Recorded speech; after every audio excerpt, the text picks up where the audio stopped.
Ang Gakit ni Nyubong ay isang fiction na ginawa ni Sator P. Apuyon noong Hunyo 12, 2011. Ang ulan kagahapon misamot sa pagbunok padulong sa tungang gabi. Ang tubig sa ulan maurag malusno sa bubungang kahoy o kugon sa payag sa sinuda. Si Nyubong, usa ka amahan sa Giangan tribe. Wala mahimutang tungod sa grabe kaayo nga ulan. Wala siya mabalaka sa baha, apan gikahadlukan niya ang buhawi.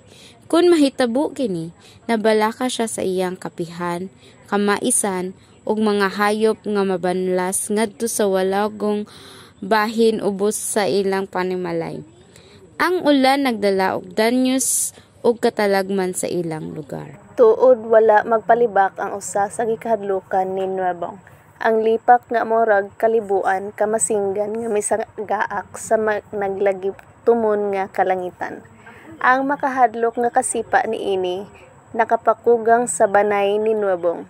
Si Dalyang iyang asawa daw gialimungawan nga mitimbakwas gikan sa lawom nga paghinanok.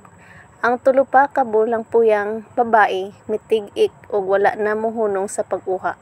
Og si Kadong 4 ka tuig miduyog upod sa pag-agulol human hikurati sa kasuko sa langit. Wala pa di ay ka mahikatulugbong. Sa asawa pa sa dihang naayom na ang panimuot gikan sa kahikugang salipak. Wala palagi kay niini ko sa panahon. Tubag ni Nyubong sa kapikas nga wala gani niya lingia kay didto sa tinakpang bugtong tambuon sa payag Puntaria ang lapoy niyang mga mata. Si Nyubong nabalaka hinungdan nga basin maunsa ang iyang panimalay, kabaw nga igdadaro og ang iyang pamilya tungod sa grabe na ulan nga matud pa sa iyang asawa, basin kuno end of the world na. Apan gibantayan gyud ni Nyubong ang ilang sitwasyon sa iyang pamilya. Nilapas ang gabihiuna ug si Nyubong na bisan hubog, iya japong gibangon ang sarili ug kalit niya nahunanaan ang iyang kabaw nga gitugway dapit sa suba, ilalom sa ilang payag.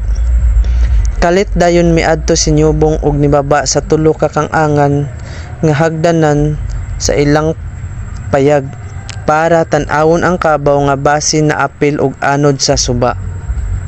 Sa pagpaminaw sa hinuganob sa masuk-anong baha nga mipapas na sa mga ngilit sa suba samtang nagpatighulog sa ubos, wala kapog ni Nyubong ang kabalaka sa daotang kapalaran sa ilang kabaw pagkatapos sa bunok tadla sa nahiaging gabii.